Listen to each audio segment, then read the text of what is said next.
Okay, so आज का lecture is dedicated to revision of collisions right from basics until two-dimensional collision. Basics थोड़ा fast होगा because हमको 2D collision revise करना है. तो collision मतलब क्या?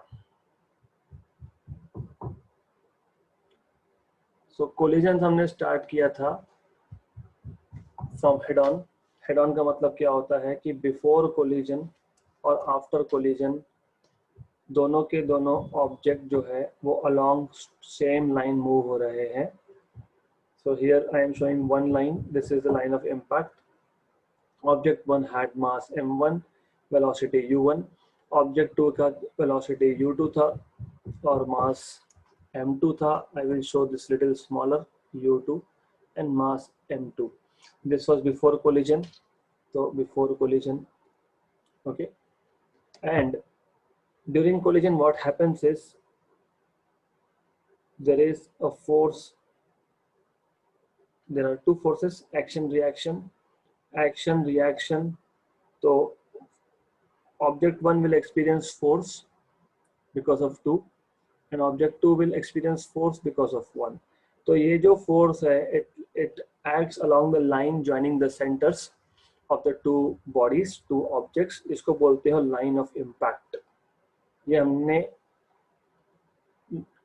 टू डायमेंशनल कोलिजन में मैंने इसको डिफाइन किया था basically, but since we are revising you should know this is during collision,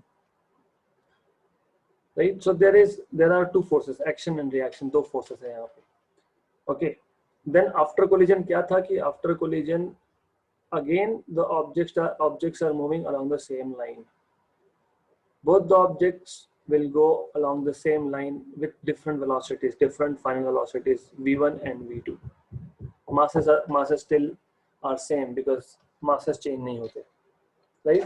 तो हमने collision define किया था. During collision the number of objects come together, they interact, means they exert force on each other and then they scatter in different direction.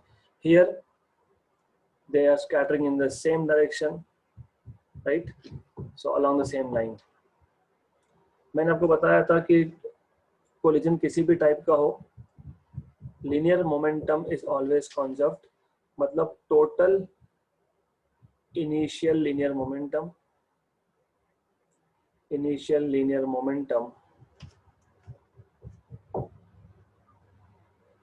is equal to total final linear momentum is equal to total final linear momentum.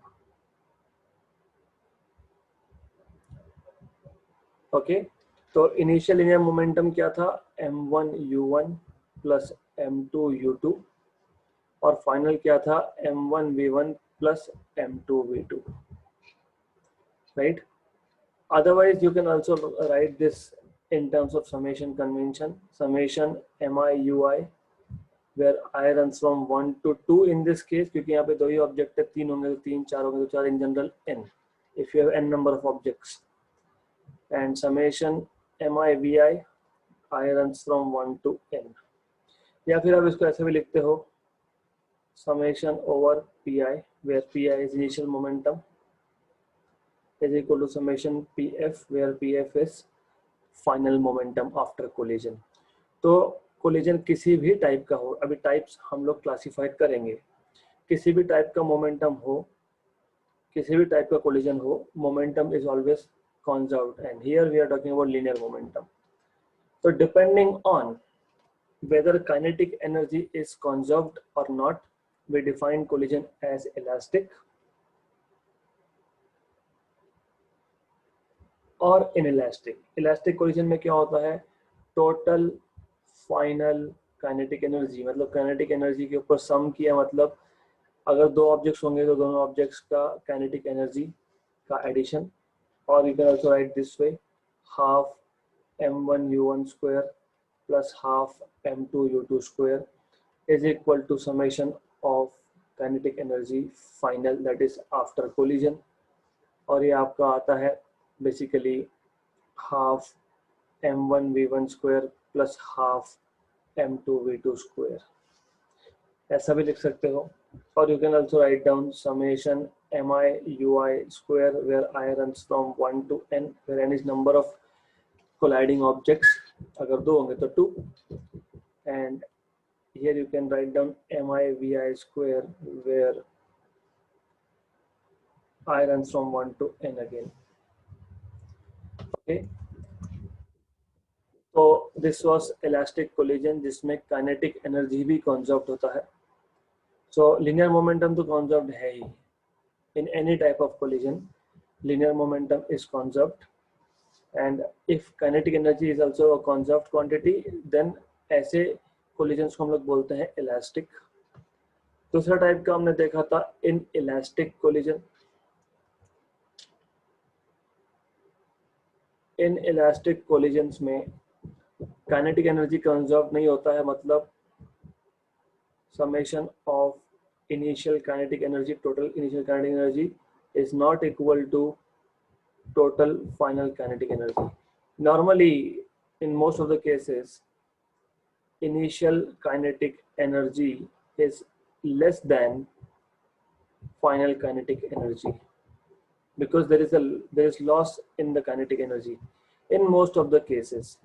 पर एक दो cases ऐसे हैं जैसे explosion of a bomb, firecracker. Explosion of a firecracker में क्या होता है कि kinetic energy initial is greater than kinetic energy final. मैं उल्टा लिख रहा हूं because I know that is where you people students go wrong. ये होता है most of the cases में. Most of the cases में initial kinetic energy is greater than final. There is loss in the kinetic energy. Okay. Example. अभी आपका class start होने से पहले एक स्टूडेंट ने पूछा whether we can treat carrom board जब आप खेलते हो तो उसमें भी दो कॉइन्स का कोलिजन होता है. Can we treat it under the topic collision? Yes, you can treat under the topic collision, that is two-dimensional collision, and that is one of the examples where the collision is inelastic. मतलब उसका coefficient of restitution अगर आप निकालोगे तो वो 0 नहीं आएगा, वो 1 नहीं आएगा, वो 0 से 1 के बीच में आएगा. क्यों? वो आगे समझेगा, हम coefficient of restitution डिफाइन करेंगे वापस से. उस केस में क्या होता है, उस केस में लॉस होता है. किसका लॉस होता है? काइनेटिक एनर्जी का लॉस होता है. क्यों होता है? क्योंकि फ्रिक्शन है वहां पे. There is friction. जब भी कॉइन बोर्ड के ऊपर मूव होगा तो it will undergo friction and there is loss in the kinetic energy. इसलिए हम लोग वो बोरिक पाउडर डालते हैं to make it smooth, to reduce the friction basically. तो in most of the cases initial kinetic energy is greater than final, मतलब there is loss in kinetic energy. In some cases उल्टा है, initial kinetic energy is less than final. For example, explosion of a firecracker. एक firecracker जो है वो explode होने से पहले rest पे है, मतलब kinetic energy is 0. Explode होने के बाद उसके बहुत सारे parts हो गए and each part is moving with certain velocity. तो kinetic energy final is more than kinetic energy initial. वो कब होता है? When energy is internally supplied. Energy is internally supplied. Okay, so we have learned two types so far, elastic, inelastic. Inelastic में initial and final kinetic energies are not equal, even though linear momentum is still conserved. Initial linear momentum equal to final linear momentum है. Then in most of the cases initial kinetic energy is greater than final, क्योंकि initial ज़्यादा था फिर loss हुआ इसलिए final कम हो गया.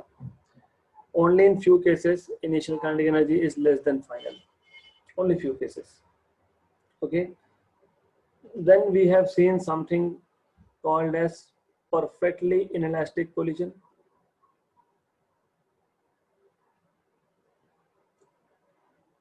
Perfectly inelastic collision में two objects, let us say object 1 with u1 and object 2 with velocity u2, after collision they move together. So combined mass will be m1 plus m2 and velocity, let us say, is v or v final, whatever you want to say. Notation doesn't matter really. Concepts जो है वो matter करते हैं. तो perfectly inelastic collision में दो particles, दो objects, after collision they move together. They move jointly, they move together. Do we have such collisions in real life? In real life, I mean not real life that you see. उसमें भी है. एक mud ball बना के फेंक दो दीवार पे, it will be stuck there. या फिर दो मड बॉल्स को आप कोलाइड करवा दो and then they will join and move together. Okay, but in physics also, yes, subatomic particles, there are subatomic particles which basically collide and move jointly. ऐसा होता है.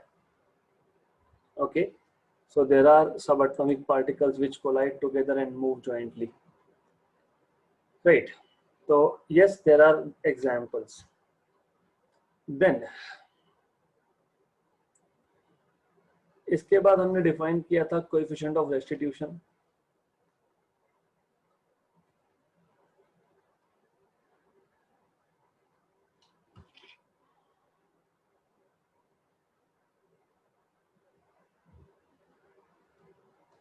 एंड कोएफिशिएंट ऑफ रेस्टिट्यूशन बहुत simple है. अभी collision किस type का है अगर हमको ये बताना है, तो instead of writing down a lot of theory, अगर काइनेटिक एनर्जी कंजर्व्ड होगा तो इलास्टिक, अगर नहीं होगा तो इनइलास्टिक, अगर दोनों ऑब्जेक्ट कंबाइन के साथ में जा रहे हैं तो परफेक्टली इनइलास्टिक. ये सब बोलने से बेटर ये है कि हम लोगों ने एक पैरामीटर ही डिफाइन कर दिया, and that parameter is called as coefficient of restitution, which is nothing but velocity of separation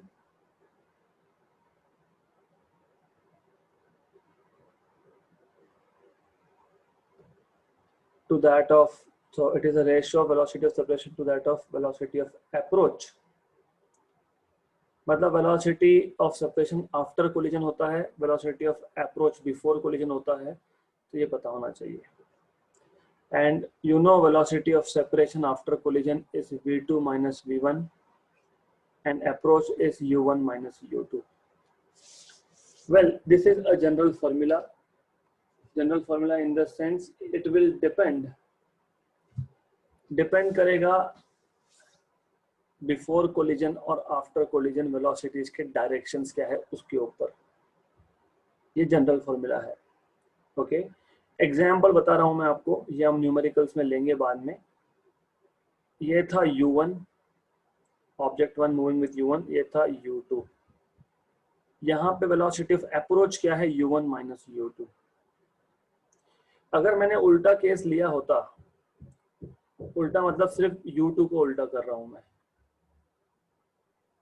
okay, तो इस केस में वेलोसिटी ऑफ अप्रोच क्या होगा, u1 minus of minus u2. क्यों? क्योंकि अब second object is moving in negative direction, तो minus हो जाएगा यहाँ पे. तो इस केस में वेलोसिटी ऑफ अप्रोच होगा u1 plus u2. Okay, so this is how it will be. अगर u1 का डायरेक्शन भी उल्टा कर दिया टुवर्ड्स नेगेटिव, तो फिर आप करोगे minus u1 minus of minus u2, मतलब u2 minus u1. So it will be u2 minus u1. Okay, something like this. And please for the time being ये arrows जो दिखाए हैं मैंने velocities के, don't mind this. The idea should be clear that जब आप एक numerical solve करोगे तो हर बार हमको ये formula apply नहीं करना. formula यही रहेगा, but velocities के directions हमको consider करने हैं. So this was coefficient of restitution. Then हमने देखा था वन डायमेंशनल और हेड ऑन कोलिजन. मैं वापस बता रहा हूँ, वन डायमेंशनल या फिर हेड ऑन कोलिजन का मतलब क्या. और नाउ द थिंग इज, मैंने ऑलरेडी बताया आपको कि जो दो ऑब्जेक्ट्स हैं, I started today's lecture from here, before collision or after collision they are moving along the same straight line, तो इसको आप बोलते हो वन डायमेंशनल और head on collision, right? Good. Then one dimensional और हेड ऑन कोलिजन में if I take the first case of perfectly inelastic collision, तो पहला केस परफेक्टली इनइलास्टिक कोलिजन का लोगे तो कोएफिशिएंट ऑफ रेस्टिट्यूशन का फॉर्मूला क्या था? लास्ट स्लाइड पे लिखा था मैंने, v2 minus v1 upon u1 minus u2 for perfectly inelastic collision.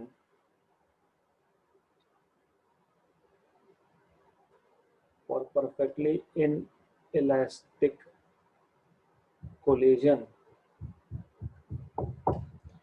हमको पता है परफेक्टली इनइलास्टिक कोलिजन में ऑब्जेक्ट्स कोलाइड होने के बाद साथ में जाते हैं, दे कंबाइंड एंड मूव जॉइंटली, तो v2 इक्वल टू v1 होता है। इसका मतलब v2 minus v1 equal to 0 होता है। इसका मतलब कोएफिशिएंट ऑफ रेस्टिट्यूशन 0 होगा, क्योंकि कोएफिशिएंट ऑफ रेस्टिट्यूशन के फॉर्मूला में न्यूमरेटर में v2 माइनस v1 होता है, तो 0 आएगा। तो परफेक्टली इनइलास्टिक कोलिजन में e की वैल्यू 0 आती है। फिर सेकेंड केस हमने देखा था for elastic collision, for elastic collision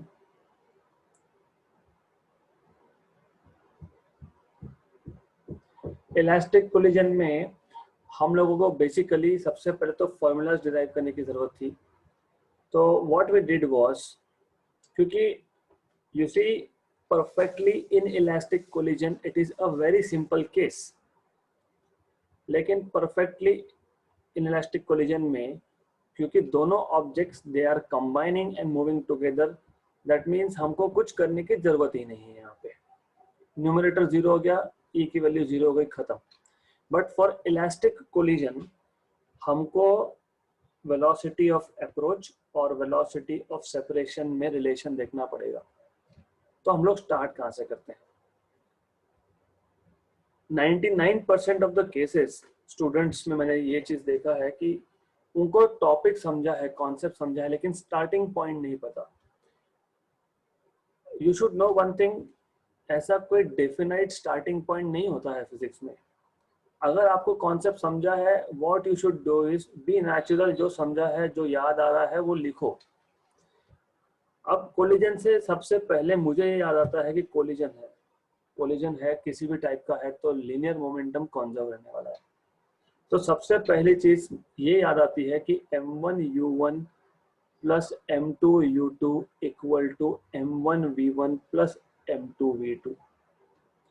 of course आपको थोड़ा सा इंग्लिश लिखना पड़ेगा, समझाना पड़ेगा।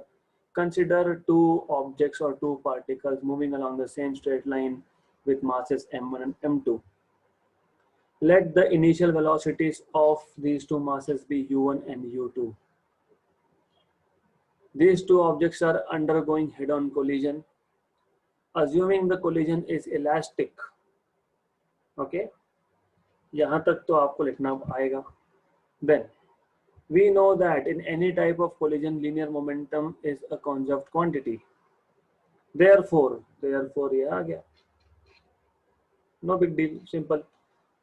तो looking at this equation, क्या मैं इस इक्वेशन को सिंप्लीफाई कर सकता हूँ? यस कर सकता हूँ। कैसे कर सकता हूँ? m1 कॉमन निकल सकता है, m2 भी कॉमन निकल सकता है। तो इसका मतलब ये है कि जो कॉमन निकल सकता है उसको पहले तो एक साइड पे लाओ। तो m1u1 minus m1v1 equal to m2v2 minus m2u2। Therefore m1 common निकल गया तो u1 माइनस v1 बचा, और m2 कॉमन निकल गया तो v2 माइनस u2 बचा। Let us say some equation number 1. Okay. Then फिर अटक गए हम, ब्रेक लग गया हमारे प्रोग्रेस पे। यहाँ पे प्रोग्रेस इन दिस टॉपिक नहीं, इलास्टिक कोलिजन है। इलास्टिक कोलिजन मतलब काइनेटिक एनर्जी भी तो कॉन्जर्व्ड है। तो फिर मुझे पता है कि काइनेटिक एनर्जी भी कॉन्जर्व्ड था। तो काइनेटिक एनर्जी कॉन्जर्व होने का मतलब क्या था, मैंने ऑलरेडी बताया है, m1u1 square plus m2u2 square equal to m1v1 square plus m2v2 square. Half half common निकाल के कैंसिल कर दिया मैंने ऑलरेडी। फिर वापस से वही चीज, m1 कॉमन निकल सकता है तो मैंने m1v1 को शिफ्ट किया लेफ्ट हैंड साइड पे, m1 कॉमन निकाला तो मुझे ये मिल गया।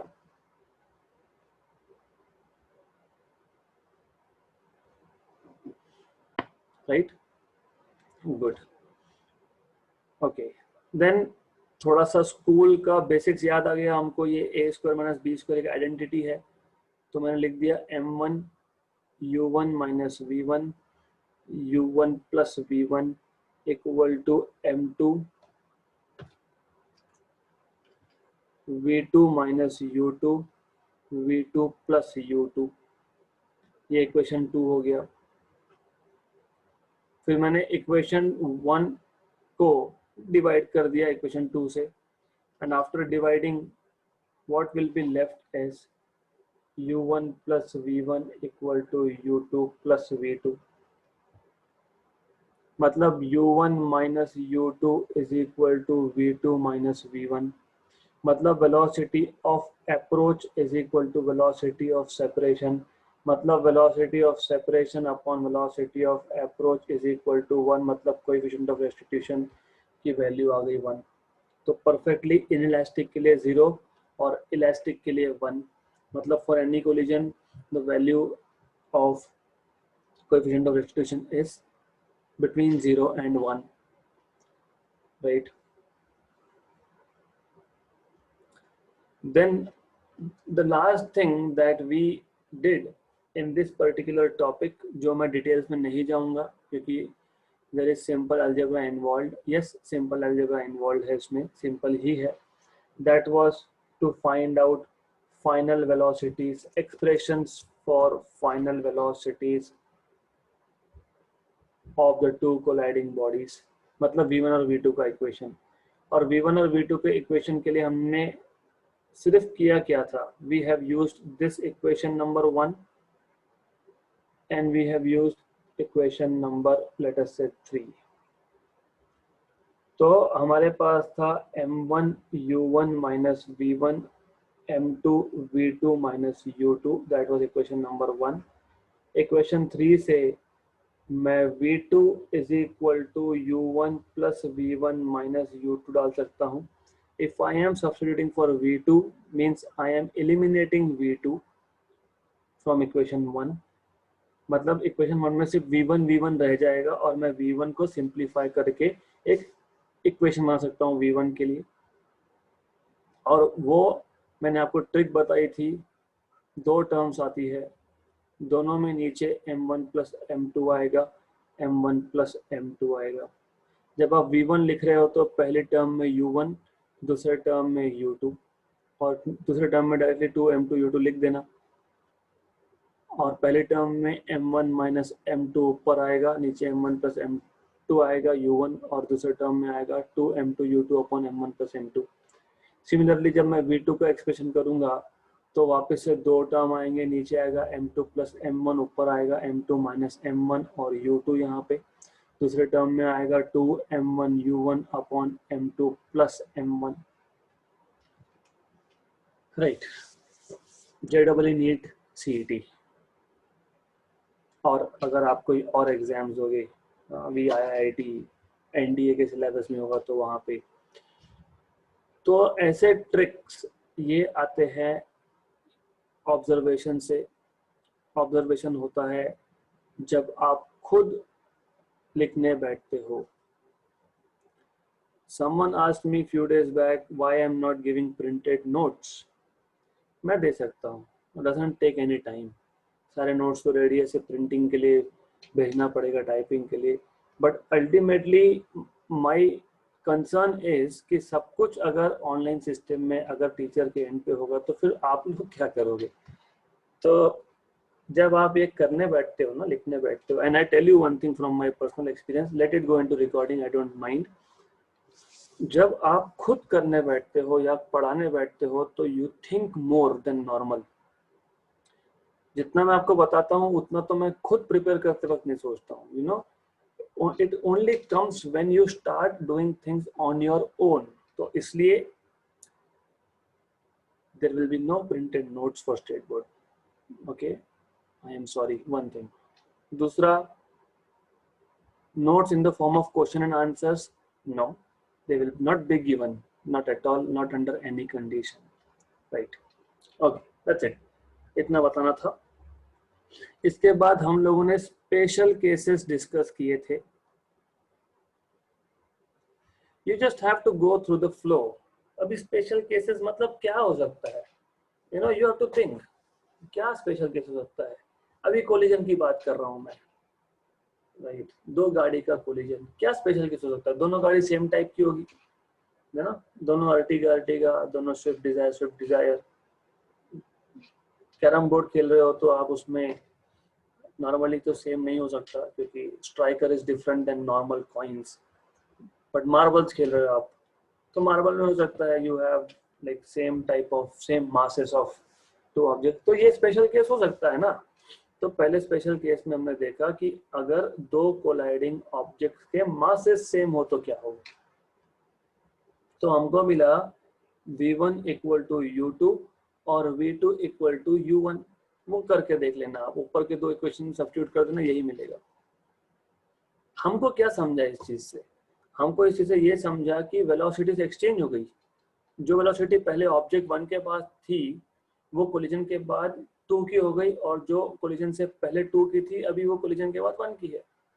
सो there is exchange of velocities, v1 equal to u2 and v2 equal to u1, exchange of velocities. Okay, good. Then और कौन सा स्पेशल केस हो सकता है? मास सेम नहीं हुए मान लेते हैं, ठीक है, मास बाद में सेम है ऐसा कंसीडर कर लेंगे, but for the time being हम लोग मान लेते हैं कि दो अलग अलग मासेस के ऑब्जेक्ट्स का कोलिजन हुआ, लेकिन उसमें से एक ऑब्जेक्ट रेस्ट पे था। Any you can take second object at rest. इस केस में सेकंड क्यों लेते हो? क्योंकि इस केस में पहला ऑब्जेक्ट सेकंड को अप्रोच कर रहा है, इसलिए तो u1 माइनस u2 लिखा ना, velocity of approach, because first object is approaching second. तो अगर सेकंड ऑब्जेक्ट रेस्ट पे होगा तो फाइनल वेलोसिटी में क्या आएगा? तो ये टर्म यहाँ से गायब होगा, ये टर्म यहाँ से गायब होगा, तो व्हाट बिग डील है, नथिंग, कुछ नहीं। तो ये मिल गया आपको final expressions for velocity after collision.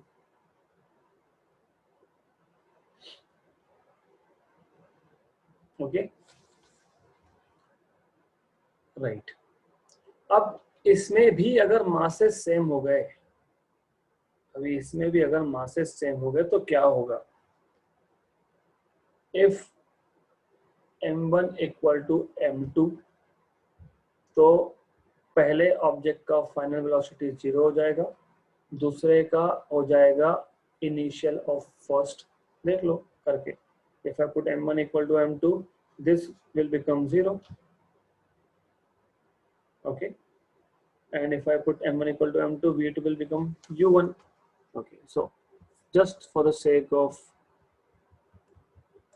more clarity, I want you not to get confused। तो ये जो ऊपर मैंने स्क्रैच करके रखे हैं ये दो, I don't want that you do this। वो तो आप इक्वेशन सब्स्टिट्यूट करोगे तो आ जाएगा। तो हमको मिल गया था this equation,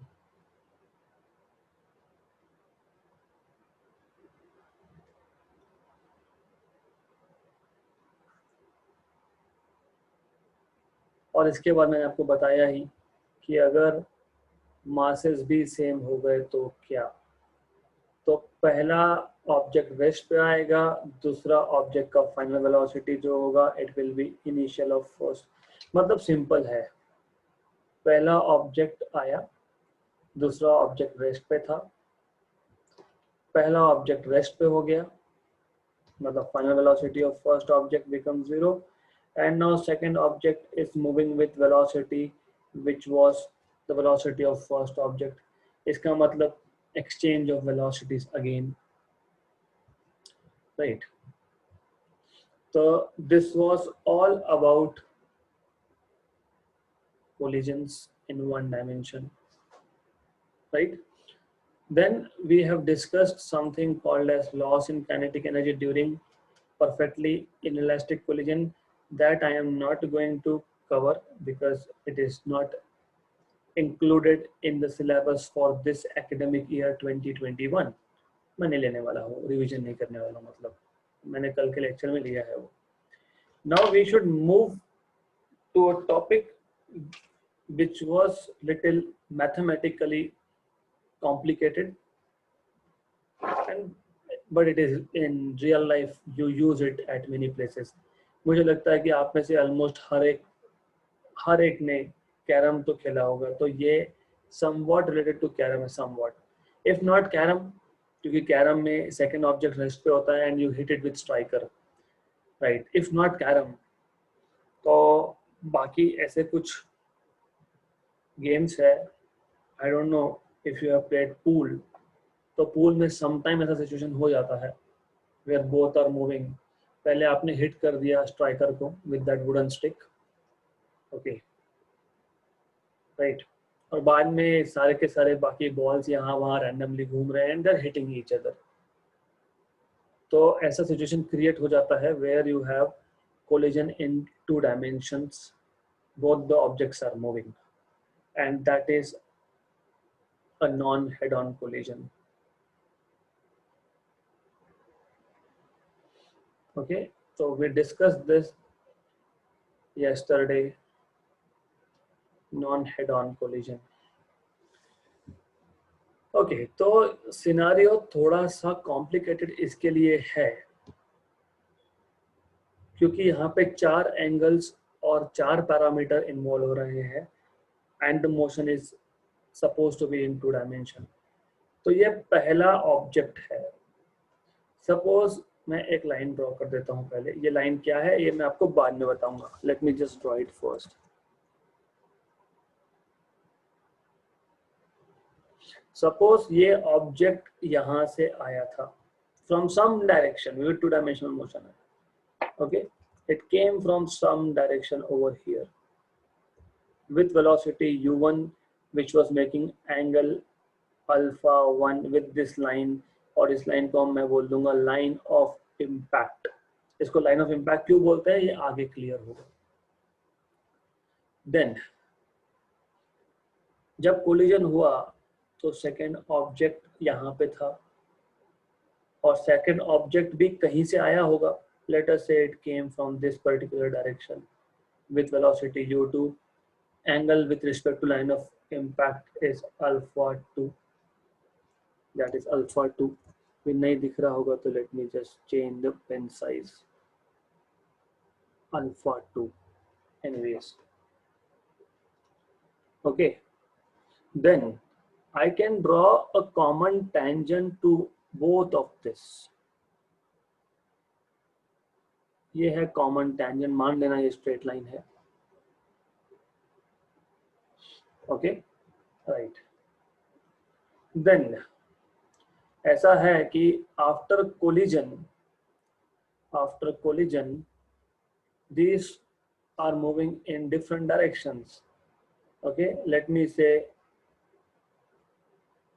that object 1 is going somewhere here with velocity v1 and making an angle of beta 1, not here but I will show this angle here, beta 1 with respect to line of impact, and object 2 is going somewhere here with velocity v2 making an angle of beta 2 with respect to line of impact. और ये जो line है red में ये common tangent है.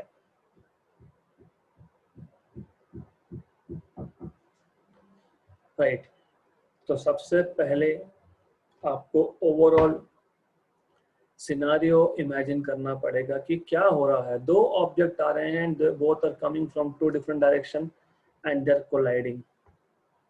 Okay, when they are colliding at that point of time there is action and reaction. So this is force on 1 due to 2, this is force on 2 due to 1. इसका मतलब ये होता है कि along this line the force is acting, इसलिए इसको बोलते हैं line of impact. Line of impact is the line along which force acts, right? So one doubt you should have, why line of impact is horizontal? Why can't it be vertical line? ऐसा क्यों नहीं हो सकता? हो सकता है, but depends on how the objects are coming. अगर एक ऑब्जेक्ट यहाँ से आ रहा होता, दूसरा यहाँ से आ रहा होता और ऐसा कोलिजन हो रहा होता, तो yes, ये होता line of impact. So it depends on how objects are coming, from where they are coming, right? Okay. तो if this is clear, इसके आगे का मैथमेटिक्स तो कुछ है ही नहीं बेसिकली. क्यों नहीं है? क्योंकि अब मैं ये वॉल सब हटा दूंगा तो आपको थोड़ा क्लियर होगा कि what I am trying to say. So let me first draw line of impact. This was that line of impact, let us say. Okay, then this was initial velocity u1 of object 1. Let us say this was u2. ये angle था आपका alpha 1, ये angle था आपका alpha 2. Collision के बाद object गया यहाँ पे विथ वेलोसिटी v1 और ये गया यहाँ पे with velocity v2. Angle, this is beta 2, this is beta 1, right. ये था u1, ये था u2. रिमेंबर हम लोगों को यहाँ पे अप्लाई करना है conservation of linear momentum. Momentum होता है मास टाइम्स वेलोसिटी. हम लोगों को इस केस में कंपोनेंट्स करने पड़ेंगे फोर्सेस के. तो u1 का एक कंपोनेंट ये हो गया, दिस इन पिंक, और क्योंकि ये एंगल को लग के है, एडजेसेंट है, तो मैं बोल दूंगा u1 cos अल्फा 1. और ये जो दूसरा कंपोनेंट आएगा, राइट, हाँ ये कंपोनेंट मैं नीचे भी ड्रॉ कर सकता हूँ, यस कर सकता हूँ, क्योंकि डायरेक्शन देखो, the vector is in fourth quadrant. But मुझे नीचे मेस क्रिएट नहीं करना, सब चीजें एक जगह पर दिखा दी तो कुछ समझेगा नहीं, इसलिए मैंने उसको ऊपर ड्रॉ किया है. डायरेक्शन दे दिया मैंने तो समझ लेना हाँ ये नीचे पॉइंट कर रहा है. Here we are not concerned about direction at this moment. Okay, तो ये जो कंपोनेंट होगा ये होगा u1 sin alpha 1. Similarly u2 के लिए भी मैं कर सकता हूँ, ये होगा, मतलब सेकेंड ऑब्जेक्ट के लिए u2 cos अल्फा 2, और इसका जो वर्टिकल कंपोनेंट होगा u2 sin अल्फा 2. सिमिलरली आप आफ्टर कोलिजन वेलोसिटीज के लिए भी कर सकते हो. उसके लिए मुझे अब अलग से डायग्राम ड्रॉ करने का ये नहीं है. I will just draw it here and you need to understand what I am trying to say. So let me use some different color. This one in green are components of final velocity. Again, this component here will be, क्योंकि beta 1 adjacent है तो मैं लिखूंगा final velocity, हाँ, v1 cos beta 1, और ये है v1 sin beta 1. Similarly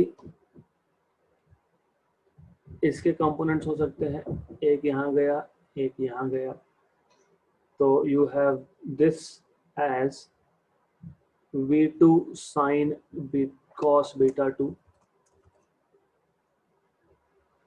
और ये आ गया v2 sin बीटा 2. ओके, तो कम से कम कंपोनेंट्स आपको अब कैसे किए ये समझना जरूरी है। Once you have understood components, अब हमको अप्लाई करना है linear momentum conservation, but I will be applying linear momentum conservation about two different direction, and one is along line of impact and along common tangent. CT means common tangent here. Along line of impact जब मैं apply करूँगा, let me just make it little spacey. I want space, so I will put this here along common tangent. जब along line of impact मैं conservation apply करूँगा तो initial momentum equal to final momentum, इसमें मैं ऐसा लिखने वाला हूँ m1 u1 cos alpha 1 plus m2 u2 cos alpha 2. क्यों? क्योंकि m1 u1 cos alpha 1 is momentum, u1 cos alpha 1 ये velocity का कंपोनेंट है, मास से मल्टीप्लाई किया तो मोमेंटम का कंपोनेंट बन जाएगा before collision. After collision u2 cos alpha 2 velocity का कंपोनेंट है, m2 से मल्टीप्लाई करूंगा, I mean not after but for second object, m1 u1 cos alpha 1 is component of momentum of first object along line of impact. m1 u1 cos alpha 1 ये पहले object का, m2 u2 cos alpha 2 ये second object का before collision, equal to what? Equal to final. Final में क्या लिखोगे? m1 v1 cos of beta 1, क्योंकि you see here this thing sitting over here, ये along the line of impact first object का after collision, first object का after collision component है momentum का, plus m2 v2 cos of beta 2, मतलब ये. तो if you see इस particular equation में सारे के सारे कंपोनेंट्स जो है वो अलोंग लाइन ऑफ इम्पैक्ट मतलब अलोंग एक्स एक्सिस है. देख लो m1 u1 cos alpha 1 plus m2 u2 cos alpha 2, it is total initial linear momentum along line of sight, line of impact.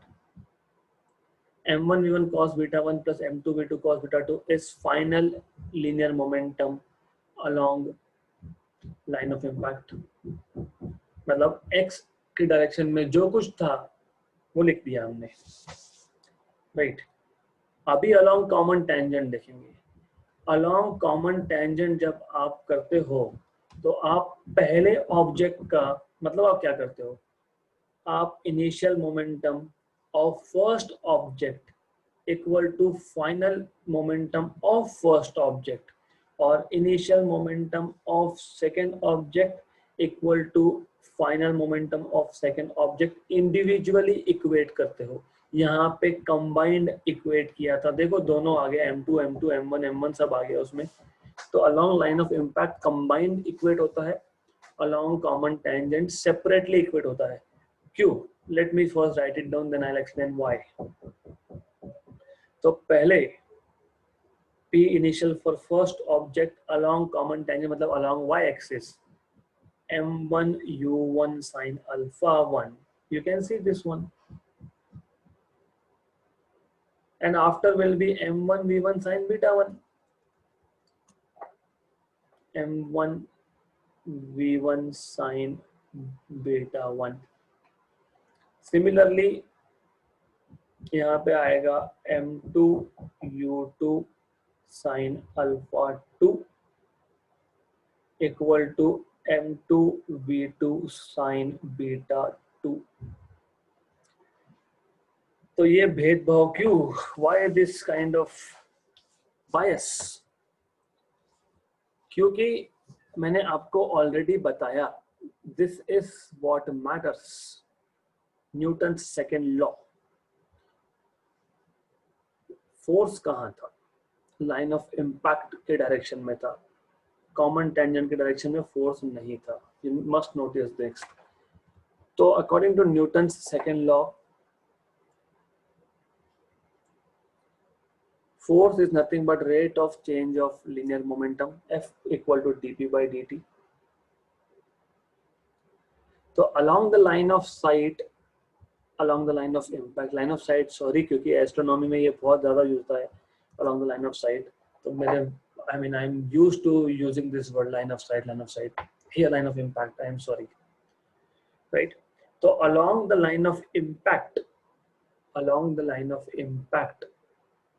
basically because force is involved, hence momentum will change, and because momentum will change along the line of impact, then while equating initial and final momentas, you have to equate for both the objects total momenta before collision of object 1 and 2 equal to total momenta after collision of object 1 and 2. Along common tangent, there was no force. So if there is no force, there is no change in the linear momenta of the system as a whole, of the first particle as a whole and second particle as a whole. तो क्या लिखोगे? पहले का initial momentum equal to पहले का final momentum, दूसरे का initial momentum equal to दूसरे का final momentum, right? Okay, so this was all about two-dimensional collision, except for one thing that I have not discussed so far is how to define the coefficient of restitution, E. Easy है. Velocity of separation upon velocity of approach. What is velocity of separation? V2 cos beta 2 minus V1 cos beta 1 upon velocity of approach क्या था? U1 cos alpha 1 minus U2 cos alpha 2. Simple. देखो V2 sin beta 2 minus V1 sin beta 1, cos. Sin components are along common. Okay. Anyways, so V2 cos beta 2 and minus V1 cos beta 1, that is velocity of separation. Velocity of approach U2 U1 cos alpha 1 minus U2 cos alpha 2. Now again the question arises, फिर मैंने sign components क्यों नहीं लिए? As I told you, क्योंकि जिस direction में line of impact, जिस direction में फोर्स है, उसी डायरेक्शन के वेलोसिटी के कंपोनेंट्स डिसाइड करते हैं what was velocity of approach and what will B velocity of separation. तो आई विल टेल यू, अगर ये याद रखना है तो ऐसा याद रखना, along line of impact, along line of impact. मतलब तुमको ये समझ में आ जाएगा कि कोएफिशिएंट ऑफ रेस्टिट्यूशन निकालते वक्त you don't have to consider components along line of along common tangent, right? मतलब along a line perpendicular to line of impact. So the only place where you are using component along common tangent is this. That's it. इतना ही है. Okay, so this should be enough for today. तो हमने आज पूरा collision revise कर लिया and I will be uploading this video as well.